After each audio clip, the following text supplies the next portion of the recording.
뻔뻔함을 넘어선 적반하장 19, 14위를 공개합니다. 폭행 사건에 숨겨진 내막. 지난 4월 미국, 중국계 이민자인 61세 남성 야오 판마는 코로나19 사태로 실직 후 거리에서 재활용품을 주우며 생계를 이어가고 있었는데요. 그런데 늦은 밤 누군가에게 폭행을 당한 야오. 결국 그는 뇌출혈과 안면 골절 등 중상을 입고 혼수 상태에 빠졌습니다. 아유, 너무 심하게 맞았다. 이게 왜 사람이 사람을 저렇게 때리고 그래요? 혹시 뭐 묻지마 폭행 이런 거 아닌가요? 폭행을 심하게 당한 누가 이렇게 한 거예요? 경찰은 사흘 뒤 야오 폭행범으로 49세 남성 제로드 파웰을 체포했는데요. 그런데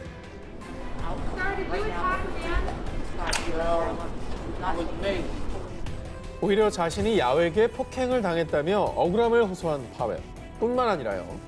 제가 아시아인 강도들한테 당했는데 그 남자가 강도들과 한패가 분명해요. 내가 피해자라고요. 파웰은 사건 전날 아시아인 강도단에게 돈을 뺏겼는데 야오가 그 강도단의 일원이라고 주장. 그리고 사건 당일 우연히 마주친 야오가 자신을 조롱하며 위협했다고 주장했습니다. 와, 그럼 맞은 사람이 강도였다 이거죠? 예, 그렇게 주장한 거죠. 난 정당방위였다. 자, 그런데 말입니다. 조사 중 밝혀진 충격적인 진실. 왜 이유가 왜? 왜 사람 죽겠네. 쓰러진 야오의 머리를 무자비하게 짓밟은 파웰. 심지어 당시 목격자에 따르면요. 야오가 깡통을 줍고 있는데 갑자기 저 남자가 뒤에서 달려들어서 야오의 머리를 발로 찼어요. 이 사건은 아시안 혐오 범죄로 보도되며 세간에 큰 파문을 일으켰습니다. 아니, 본인이 먼저 폭행을 하고서는 피해자 코스프레를 한 거잖아요. 너무 뻔뻔하네요. 저도 영상 없었으면 유야무야 됐을 그러니까요. 일이네요.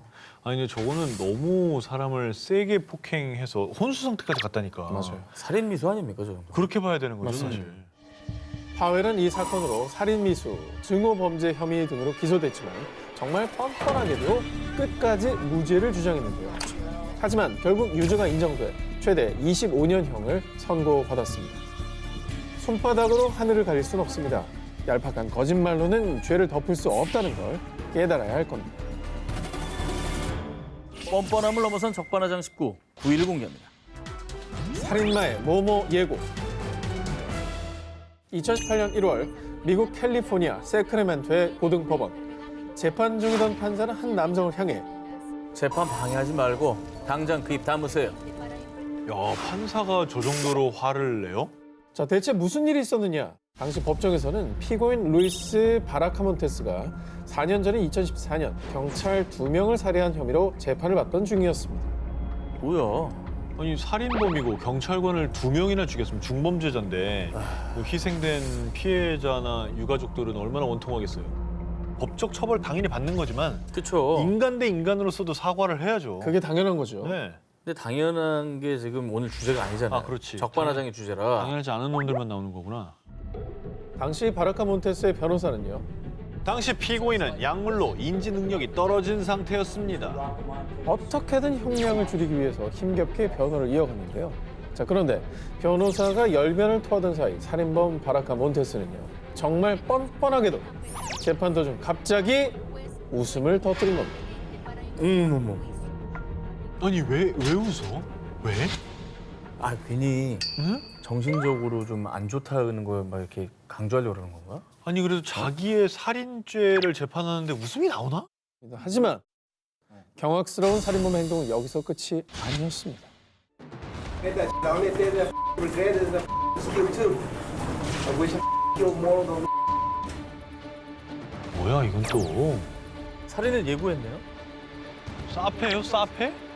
유족들이 그럼. 보고 있을 거 아닙니까? 방청객으로 들어가 있겠지. 그렇습니다.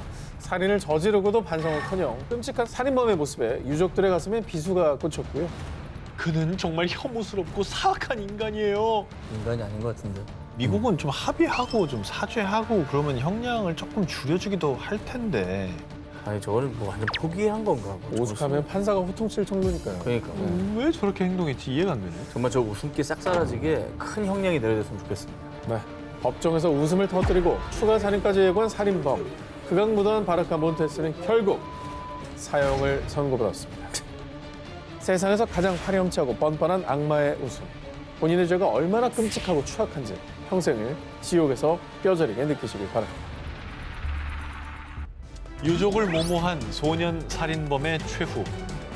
2017년 7월 미국 17세 소년 단테 라이트는 1년여 전 18세 소년 조던 콜리의 옷을 갈취하는 과정에서 그를 살해한 혐의로 법정에 섰습니다. 사랑하는 아들을 너무도 허망하게 떠나보내게 된 엄마 캐런 클리는 법정에서 눈물로 호소했습니다. 에이구.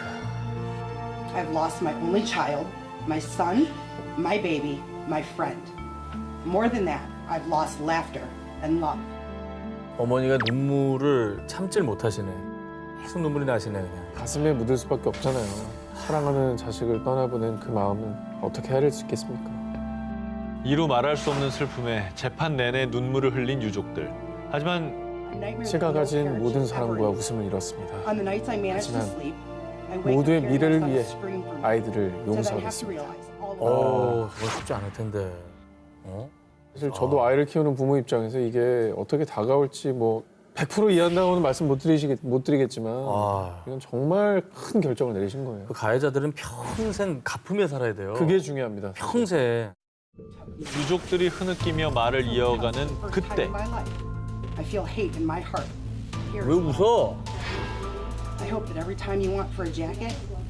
너무 저 웃음이 끔찍하고 소름 돋네요. 처벌도 반성을 하라고 내리는 건데 그럼 이게 약간 의미가 뭐가 있나 싶어요. 무슨 의미가 있습니까 저런 선처가? 네. 오열하는 유족 앞에서 비웃음을 흘린 살인범 라이트. 심지어 그는 유족들에게요. I just want to tell y'all I'll be home soon. R.I.P. Keon. I love my family. 라이트는 살인을 저질렀는데도 불구하고 이미 유족과 합의를 했기 때문에 큰 처벌을 받지 않을 것이라 굳게 믿고 마치 유족들을 조롱하는 듯한 발언과 태도로 일관했습니다. 합의했고 미성년이니 크게 뭐 별일 없겠지 이걸 알고 저렇게 까부는 거군요. 아 근데 처벌이라도 좀 판사님이 세게 내렸으면 좋겠다. 갑자기 그 생각이 드는데요. 그렇습니다. 그런데 역시나 법은 냉정하고 엄격했습니다. 라이트를 유심히 지켜보던 판사는요. Bargained for, sentenced by the parties, but watching you sit there, smile, laugh, and shake your head like this was no big deal, I'm very tempted to just say, I'm not going to accept this sentence agreement. We'll go to trial, and if you're convicted of felony murder, you'll go to prison for the rest of your life. That means you'll die there. That's what I'm tempted to do. 잘하셨다. 판사는 정말 이례적으로 유족의 선처와 합의를 배제하고 최고 52년형을 선고. 판결에 놀란 라이트는 굳은 표정으로 다급하게 변호사를 재촉했지만 별 수 없었고요. 결국 라이트는 평생을 감옥에서 보내게 됐습니다. 자, 인정사정 볼 것 없다. 글로벌 복수 19, 17위 공개.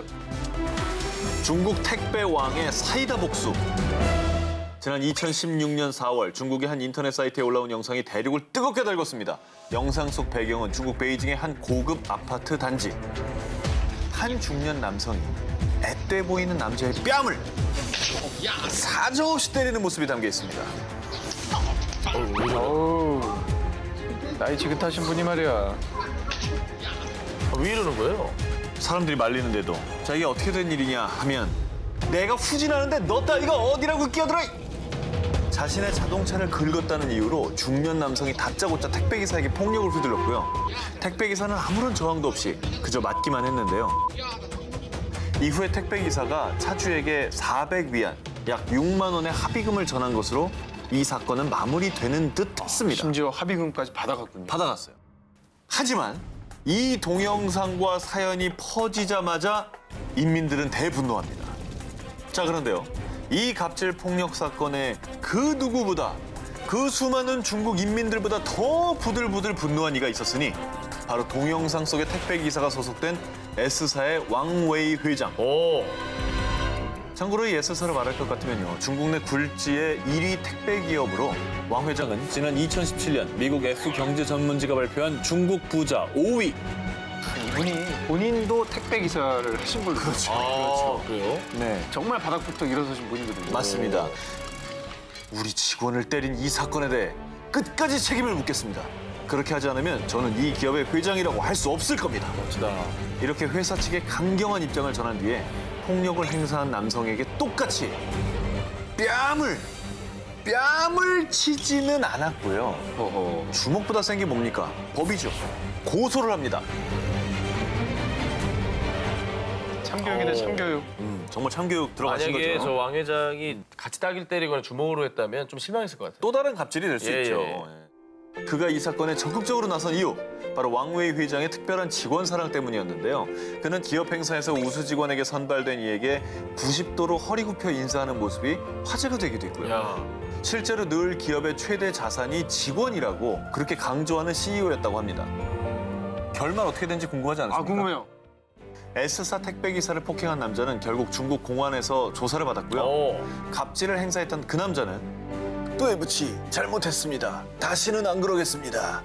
이렇게 택배 기사와 S사 측에 사과를 했다고 합니다. 근데 저렇게 하는 회장을 본 직원들의 기분이 어떻겠습니까? 애사심이 더 이제 뿜뿜이죠. 배달을 그건 하면서도 나 정말 충성심도 생기고 더 열심히 하게 되고 힘도 나고 안 그렇겠어요? 근데 사실은 저거는 복수라기보다는 해야 될 일을 한 거예요. 그렇죠. 시원합니다, 아주. 인정사정 볼 것 없다. 글로벌 복수 19 5위 공개합니다. 전? 5위는 5. 부동의 5. 수고하셨습니다. 한 표입니다. 2017년 4월 영국의 한 마을을 가득 채운 노란 차들. 오, 와, 이뻐. 귀여워. 어머, 이쁘다. 귀엽다. 성륜차까지. 야, 스포츠카도 있네요. 마치 영국에 있는 노란색이란 노란색 차는 다 모인 듯한 진풍경. 2015년 치과 의사였던 피터 매독스는 은퇴 후 자신의 에마 노란색 V사 경차와 함께 영국 글로스터셔주에 위치한 비버리 코츠월드 마을로 이사 왔습니다. 그런데 아유, 정말 저 노란 똥차 꼴도 보기 싫어. 차 빼요. 아유. 피터가 아끼고 애정하는 노란색 차를 트집 잡는 사람들, 차고에만 넣어둬라, 심지어는 폐차를 하라, 이런 막말까지 퍼부었고요. 피터의 차 보닛에 MOVE라고 대문짝만하게 긁어놓았다고 합니다. 아이고. 이 지경까지 이르자 6,000파운드, 약 900만 원에 가까운 수리비가 나왔는데요. 사실 피터가 이사온 비버리 코츠월드 마을은요, 유네스코 세계 문화유산이자 영국에서 가장 아름다운 마을로 손꼽히는 영국의 대표적인 부촌입니다. 그런데 마을을 찾은 사람들이 저 못생긴 노란 차가 풍경을 망치잖아! 라며 SNS에 불만글을 올렸고요. 이 일을 계기로 마을 사람들의 항의가 빗발치기 시작한 겁니다. 어이가 없네. 아니, 당사자한테 얼마나 소중한 차입니까? 저 차가 무슨 뭐 매연이 많이 나오는 것도 아니고 뭔 피해를 줬다고 저래. 아니, 법을 안 지킨 것도 아니고. 그래. 한편 영국 코번트리에 사는 한 청년 매티 B. 자동차 수리업자였던 그는 폐차 위기에 놓인 피터의 사연을 알게 됐고요. 자신의 SNS에 사연을 올렸습니다. 그리고 노란색을 기념하는 집회라는 모임을 개최했는데요. 이때 피터의 수모를 알게 된 영국 전역의 노란색 차주들은 전국의 노란 차주들이요! 우리가 대신 복수해 줍시다! 귀엽다. 라면서 이 모임에 동참. 그래서 자그마치 무려 100대의 노란색 차들이 복수의 칼날을 갈며 비버리 코츠월드 마을에 모여들었습니다. 저거를 막을 길은 없죠. 그럼요, 어떻게 막을 거예요? 눈으로 저걸? 오겠다는데. 게다가 노란 차들의 통쾌한 복수극을 알게 된 V사 자동차 회사는요, 피터의 망가진 차를 새로 고쳐주며 복수극에 힘을 팍팍 실어줬다고 합니다. 야, 정말 영화 같은 얘기네요. 자, 오 기자의 1위 후보 들으시겠습니다. 자, 2009년 한 여성의 인생을 바꾼 남자친구의 한마디. 넌 정말 추악한 지방 쓰레기 덩어리야. 남자친구에게 이런 망언을 들은 여성은 미국 펜실베니아주 필라델피아에 사는 30대 여성 알비나 레인. 보시다시피 그녀의 몸무게는 127kg에 육박하는 초고도 비만 여성이었던 겁니다. 하지만 알비나가 이렇게 살이 찌게 된 건 임신을 하면서부터였는데요. 임신 중 남자친구의 언어 폭력과 정신적 학대가 심해져 그녀는 오직 음식에 기댔다고 합니다. 폭식을 한 거죠. 그러니까 스트레스 받는 걸 먹는 걸로 푼 거죠. 네. 너는 절대로 살을 뺄 수 없어. 평생 그렇게 살겠지. 돼지처럼. 아우. 자, 이런 끔찍한 독설을 들은 알비나. 그녀는 정말로 머리에 망치를 맞은 것 같이 순간 정신이 번쩍 들었습니다. 내가 못할 거라고? 니코를 납작하게 해주지. 두고 봐, 복수할 거야. 그리고 곧바로 남자친구에게 이별을 선언했습니다. 그리고 시작된 그녀의 복수는 바로 다이어트. 저게 이제 남자친구의 마음을 돌리려고 다이어트를 한 게 아니라 헤어지고 완전히 달라진 나를 보여주겠다는 거예요. 할 수 없다라는 걸 아니라는 걸 보여주는 거예요. 그렇지. 그녀는 완벽한 복수를 위해 매일 달고 살던 고칼로리의 간식과 패스트푸드와의 이별을 선언. 그리고 식단 조절과 혹독한 운동으로 다이어트를 시작했습니다. 하지만 120kg이 넘는 체중과 40%가 넘는 체지방들 때문에 다이어트는 험난 그 자체였죠. 자, 그렇게 쓰디쓴 다이어트의 나날이 지나가고 무려 4년이 지났을 무렵 과연 어떻게 바뀌었을까요? 짜잔! 와! 와! 같은 사람입니다. 사람이 한 명 나갔다. 한 명이 아니라 사람이 한 명 나간 정도가 아니라 어머. 2명 나갔어요. 2명. 멋지네요. 진짜 힘들었겠다. 이렇게 살을 뺀 알비나의 멋진 모습을 우연히 전 남친이 알게 됐고요. 네. 알빈아, 다시 너와 만나고 싶어. 내가 힘들 때 곁에 있었던 사람 그 나인 거 알지? 에이! 진짜 맞아야 돼 진짜. 그녀는 이렇게 답했다고 합니다. 글쎄, 너 때문에 내가 행복했을까? 내 눈앞에서 썩 꺼져! 이렇게 아주 통쾌한 복수를 날린 알비나. 뜻밖의 복수로 새 삶을 살게 된 그녀. 세상에서 가장 멋진 복수가 아닐까요?